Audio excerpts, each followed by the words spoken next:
ഈ കോവിഡിന് ശേഷം 2020-21 ഹയർ സെക്കൻഡറി പൊതുസ്ഥലം മാറ്റം 2022 മെയ്യിലാണ് നടന്നത്. പ്രസ്തുത സ്ഥലമാറ്റത്തിൽ കമ്പാഷനേറ്റ് പ്രയോറിറ്റി സ്ഥലമാറ്റ വിഭാഗം തങ്ങളുടെ താൽപ്പര്യങ്ങൾക്ക് വിരുദ്ധമാണെന്ന് ചൂണ്ടിക്കാണിച്ച് മാനദണ്ഡത്തിൽ കൃത്യത വരുത്തണമെന്ന് കാണിച്ച് ചില അധ്യാപകർ അഡ്മിനിസ്ട്രേറ്റീവ് ട്രൈബ്യൂണലിനെ സമീപിച്ചു. ഒന്നാമത്തെ സംഭവം, മാനദണ്ഡം പരിശോധിച്ച് പിശകുണ്ടെങ്കിൽ തിരുത്തി പുതിയ മാനദണ്ഡം ഉണ്ടാക്കുവാൻ ട്രൈബ്യൂണൽ ഗവൺമെൻറ്റിന് നിർദ്ദേശം നൽകി. കോടതി വ്യവഹാരങ്ങൾ നീണ്ടുപോയതുകൊണ്ട് 2 വർഷം ട്രാൻസ്ഫർ നടത്താൻ കഴിഞ്ഞില്ല. മാനദണ്ഡങ്ങൾ പരിശോധിച്ച് തയ്യാറാക്കിയപ്പോൾ അത് എക്സ്പെർട്ട് കമ്മിറ്റിയെ പരിശോധിക്കാൻ ഏൽപ്പിക്കാൻ വീണ്ടും അഡ്മിനിസ്ട്രേറ്റീവ് ട്രൈബ്യൂണൽ നിർദ്ദേശിച്ചു. അതനുസരിച്ചുള്ള പരിശോധന നടന്നു വരികയാണ്. ഇതിനിടയിൽ 2015 സ്ഥലമാറ്റ മാനദണ്ഡങ്ങൾ വെച്ചുകൊണ്ട് മാറ്റം നടത്താൻ ട്രൈബ്യൂണൽ വീണ്ടും നിർദ്ദേശിച്ചു. എന്നാൽ ഇത് പ്രായോഗികമല്ലാത്തതുകൊണ്ട് ഗവൺമെൻറ് ട്രൈബ്യൂണലിനെ സമീപിക്കുകയും 2019 മാനദണ്ഡം അനുസരിച്ച് സ്ഥലമാറ്റം നടത്തുവാൻ ട്രൈബ്യൂണൽ നിർദ്ദേശിക്കുകയും ചെയ്തു. എന്നാൽ ഈ നിർദ്ദേശം ലഭിച്ചത് 2021 ആഗസ്റ്റ് മാസത്തിലാണ്. വർഷാവസാനത്തിൽ സ്ഥലമാറ്റം നടത്തിയാൽ വരുന്ന ബുദ്ധിമുട്ടുകൾ ഗവൺമെൻറ് ട്രൈബ്യൂണലിനെ ധരിപ്പിച്ചു. എന്നാൽ ഇത് സ്വീകരിക്കാതെ 1 മാസത്തിനുള്ളിൽ സ്ഥലമാറ്റം നടത്തണമെന്ന് ട്രൈബ്യൂണൽ നിർദ്ദേശിക്കുകയായിരുന്നു. കോടതി നിർദ്ദേശം അനുസരിച്ചുള്ള സെറ്റ് അപ്ഡേഷനും സർവീസ് ഡീറ്റെയിൽസും കൃത്യമാക്കുകയും 2023 ഡിസംബർ മാസം ട്രൈബ്യൂണൽ നിർദ്ദേശപ്രകാരമുള്ള സ്ഥലമാറ്റം നടത്താനായി കരട് ലിസ്റ്റ് പ്രസിദ്ധീകരിച്ചു. കരട് ലിസ്റ്റ് പ്രസിദ്ധീകരിച്ചതിന് ശേഷം ഈ ട്രാൻസ്ഫർ കെപ്റ്റ് ഇൻ അബൈൻസ് വയ്ക്കാൻ വേണ്ടി ട്രൈബ്യൂണൽ നിർദ്ദേശിച്ചു. എന്നാൽ ബഹുമാനപ്പെട്ട ഹൈക്കോടതി സ്ഥലമാറ്റം നടത്തുവാൻ അനുവാദം നൽകി. ഹോം സ്റ്റേഷനെ സംബന്ധിച്ച് നിലവിലുള്ള മാനദണ്ഡത്തെ മറ്റൊരു രീതിയിൽ വ്യാഖ്യാനിച്ച് ഒരു കൂട്ടം അധ്യാപകർ ട്രൈബ്യൂണലിനെ വീണ്ടും സമീപിച്ചു. ഇതാണ് സ്ഥലമാറ്റം സ്റ്റേ ചെയ്യാൻ ഇടയാക്കിയ കാരണം. സ്റ്റേ ചെയ്തതിന് മുമ്പേ ഇതിനെ സംബന്ധിച്ച് ഗവൺമെൻറ്റിൻ്റെ വാദം ട്രൈബ്യൂണൽ കേട്ടിട്ടില്ല. ഗവൺമെൻറ് ബഹുമാനപ്പെട്ട ഹൈക്കോടതിയെ സമീപിച്ചു. ഗവൺമെൻറ് വാദം കേൾക്കാതെ ഹയർ സെക്കൻഡറി സ്ഥലമാറ്റം സ്റ്റേ ചെയ്ത നടപടി ശരിയായില്ലെന്നും അതിനാൽ ഗവൺമെൻറ് 10 ദിവസത്തിനുള്ളിൽ ട്രൈബ്യൂണലിനെ സമീപിക്കണമെന്നും ഗവൺമെൻറ് വാദം കൂടി കേട്ട ശേഷം ട്രൈബ്യൂണൽ നടപടി സ്വീകരിക്കണമെന്നാണ് ഇപ്പോൾ ബഹുമാനപ്പെട്ട ഹൈക്കോടതി വിധി പറഞ്ഞിരിക്കുന്നത്.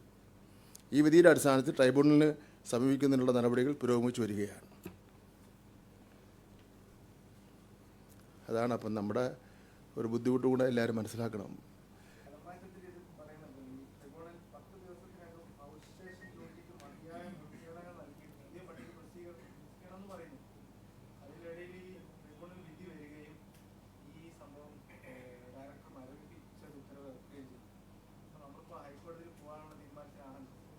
ഹൈക്കോടതി വിധി വന്നു. ഹൈക്കോടതി വിധി വന്നിട്ട് വീണ്ടും ട്രൈബ്യൂണലിനെ സമീപിക്കാനും 10 ദിവസം പിന്നെ ട്രൈബ്യൂണൽ ഗവൺമെൻറ്റിൻ്റെ വാദം കേൾക്കാത്തത് ശരിയായില്ലെന്നും ഹൈക്കോടതി പറഞ്ഞു. നിലവിലിപ്പോൾ ഹൈക്കോടതി പറഞ്ഞല്ലോ 10 ദിവസത്തിനകം. ഞാനൊരു 4 വഴി പറഞ്ഞല്ലോ, 2 വർഷക്കാലത്തെന്ന് പറഞ്ഞ 4 വഴി ഞാൻ പറഞ്ഞല്ലോ. അതിൽ നിന്ന് കാര്യങ്ങൾ മനസ്സിലായി കാണുമല്ലോ. ഇപ്പോൾ ഹൈക്കോടതി പറഞ്ഞിരിക്കുന്നത് 10 ദിവസത്തിനകം നിങ്ങൾ അതിൻ്റെ ഡോക്യുമെൻറ്റ്സ് രേഖകളുമെല്ലാം ട്രൈബ്യൂണലിനെ സബ്മിറ്റ് ചെയ്യണം. ഗവൺമെൻറ്റിൻ്റെ വാദങ്ങൾ പിന്നെ പറയണം എന്ന് മാത്രമല്ല ഗവൺമെൻറ്റിൻ്റെ ഭാഗം കേൾക്കാതെ ഈ പരീക്ഷാ സമയത്ത് നടപടിയിലെത്തി പോയത് ശരിയായില്ലെന്ന് ഹൈക്കോടതി പറഞ്ഞു.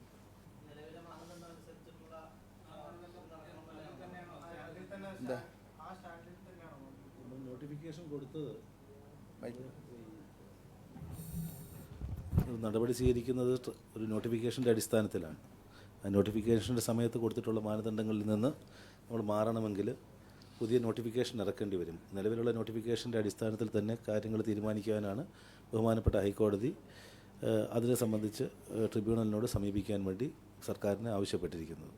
അപ്പോൾ അതിൻ്റെ അടിസ്ഥാനത്തിലാണ് നിലവിലുള്ള നോട്ടിഫിക്കേഷൻ്റെ അടിസ്ഥാനത്തിൽ തന്നെ നടത്തിയിട്ടുള്ള ട്രാൻസ്ഫർ ആൻഡ് പോസ്റ്റിങ്ങുകൾ അംഗീകരിച്ച് തരുവാൻ വേണ്ടിയാണ് 10 ദിവസത്തിനകം ട്രിബ്യൂണലിനെ സമീപിക്കുവാൻ വിദ്യാഭ്യാസ വകുപ്പ് തീരുമാനിച്ചിട്ടുള്ളത്. ഇതിൽ വേറെ ആരെങ്കിലും മനസ്സിലാക്കണം, നമുക്കിതിൽ വിദ്യാഭ്യാസ വകുപ്പിൽ ഒരു സ്ഥാപന താല്പര്യമില്ല. പിന്നെ യഥാർത്ഥത്തിൽ ഈ 2 വർഷങ്ങൾക്ക് മുമ്പ് ഇതിനൊരു ശരിയായുള്ള ഒരു മാർഗനിർദ്ദേശമോ മാനദണ്ഡമോ ഒന്നുമില്ലായിരുന്നു. ഉണ്ടായിരുന്നത് വളരെ ദുർബലമായിട്ടുള്ള കാര്യമാണ്. ആ അവസരത്തിലാണ് ഇതിനൊരു മാനദണ്ഡം വേണമെന്നുള്ള നിലയിലുള്ള നിലപാടിലെത്തി നമ്മൾ പോകുന്നത്. അപ്പോൾ ഈ മാനദണ്ഡം തയ്യാറാക്കി വന്ന ശേഷമുള്ള ചർച്ച ഞാൻ പറഞ്ഞല്ലോ 2-3 സ്റ്റേയും കാര്യങ്ങളും ഒക്കെ വന്നിട്ടുണ്ട്. ട്രൈബ്യൂണൽ ഭരണം തന്നെയാണ് നമ്മൾ ചെയ്തുകൊണ്ടിരിക്കുന്നതല്ല മുഴുവൻ കാര്യങ്ങളും. മാനദണ്ഡം ഉണ്ടാക്കാൻ പറയുന്നു, അല്ലെങ്കിൽ അത് പിന്നെ ഓർഡർ ഇഷ്യൂ ചെയ്യാൻ വേണ്ടി പറയുന്നത് എല്ലാം ചെയ്യുന്നു. ഇതിൽ ഒരു കാരണവശാലും പോവാൻ തയ്യാറല്ലാത്ത ഒരു വിഭാഗം യഥാർത്ഥത്തിൽ പിന്നെ ഒരു വിഭാഗം അധ്യാപകരാണ് ഇതിൻ്റെ പിറകിൽ നിന്ന് ഈ പ്രശ്നം മുഴുവൻ ഉണ്ടായിക്കൊണ്ടിരിക്കുന്നത്. ഇതിൽ തന്നെ കേസ് കൊടുത്തതിൽ ഒരു 2-3 അധ്യാപകർ സ്ഥലമാറ്റത്തിനൊന്നും ഒരു അപേക്ഷയും കൊടുത്തിട്ടുള്ളവരില്ല. അപ്പോൾ യഥാർത്ഥത്തിൽ നമുക്ക് മാനദണ്ഡം അനുസരിച്ച് ചെയ്ത് കഴിഞ്ഞാൽ മാനദണ്ഡം അനുസരിച്ചല്ലേ പോകാൻ വേണ്ടി പറ്റുള്ളൂ. അത് ലിസ്റ്റ് പ്രസിദ്ധീകരിക്കും, ഓൺലൈനാണ്, അതിലൊന്നും ആർക്കും ഒന്നും ചെയ്യാൻ വേണ്ടി പറ്റില്ല. എന്ന് മാത്രമല്ല, ഇപ്പം ഈ പ്രത്യേകിച്ചുള്ള അസുഖം ബാധിച്ചവർക്ക് എല്ലാം പ്രത്യേകിച്ചാണ് മുമ്പ് ഒരു പരിഗണന കൊടുക്കുമായിരുന്നു. ഇപ്പോൾ കോടതി വിധിയുണ്ട്, അത്തരക്കാരുണ്ടെങ്കിൽ ജില്ലാ മെഡിക്കൽ ടീമിൻ്റെ സർട്ടിഫിക്കറ്റിൻ്റെ അടിസ്ഥാനത്തിൽ ഒരു ലിസ്റ്റ് നിങ്ങൾ പ്രസിദ്ധീകരിക്കണം.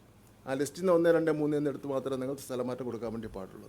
അപ്പം നമ്മളെ സംബന്ധിച്ചിടത്തോളം ഒരു അധ്യാപകൻ 3 വർഷമല്ലേ, 3 വർഷം 3 വർഷം ഇരുന്നോട്ടെ, ഒരു 10-15 വർഷമൊക്കെ ഒരേ സ്ഥലത്ത് തന്നെ ഇരിക്കണമെന്ന് നിർബന്ധം പിടിച്ചാൽ എന്ത് ചെയ്യാൻ വേണ്ടി പറ്റും?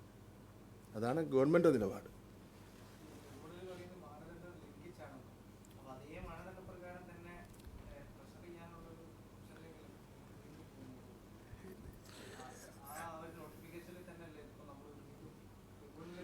അതിപ്പോൾ കോടതി KER-ൻ്റെ അടിസ്ഥാനത്തിലാണ് മാനദണ്ഡങ്ങൾ ഫിക്സ് ചെയ്തിരിക്കുന്നത്. ആ നോട്ടിഫിക്കേഷനാണ്, അതിൻ്റെ അടിസ്ഥാനത്തിലാണ് നോട്ടിഫിക്കേഷൻ നടന്നിട്ടുള്ളത്. അതിനെക്കാട്ടും ഉപരിയായിട്ടുള്ളൊരു മാനദണ്ഡങ്ങൾ പറയുന്നതിനെതിരായിട്ടാണ് ഹൈക്കോടതിയെ സമീപിച്ചത്.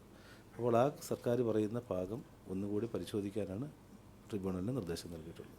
ഞാനത് ഒന്നുകൂടെ തുറന്ന് പറയുക, നമുക്കതിലൊരു ന്യായമായിട്ടുള്ള അതും നീതിയോടുകൂടിയുള്ള കാര്യം നടക്കണമെന്ന് മാത്രമേ ഉള്ളൂ. എല്ലാ അധ്യാപകർക്കും തുല്യനീതി കിട്ടേണ്ടതായിട്ടുണ്ട്. അപ്പോൾ അതിനിടയിൽ ആ തുല്യനീതി പാടില്ല, ഞങ്ങൾ ഇതെല്ലാം വെച്ച് അനുഭവിച്ചുകൊണ്ടിരിക്കും എന്ന് പറയുന്നവരാണ് കുറച്ച് ആൾക്കാർ ഇത് പോയിരിക്കുന്നത്. അത് വിട്ടുകൊടുക്കാൻ വേണ്ടി പ്രയാസമാണ്. അതായത് ഇത് കഴിഞ്ഞ ഉടനെ എല്ലാം ലിസ്റ്റൊക്കെ റെഡിയാക്കിയിരിക്കുകയാണ്. ഒരു 20ഓളം വരുന്ന ആൾക്കാർ, 21 എൻ്റെ ഓർമ്മ, 20ഓളം വരുന്ന 24ഓളം വന്ന ആൾക്കാരുടെ ലിസ്റ്റ് തയ്യാറായിരിക്കുകയാണ്. അതും തടസ്സത്തിരിക്കുന്നത് ഇതിൻ്റെ ഒരു തടസ്സമാണ്.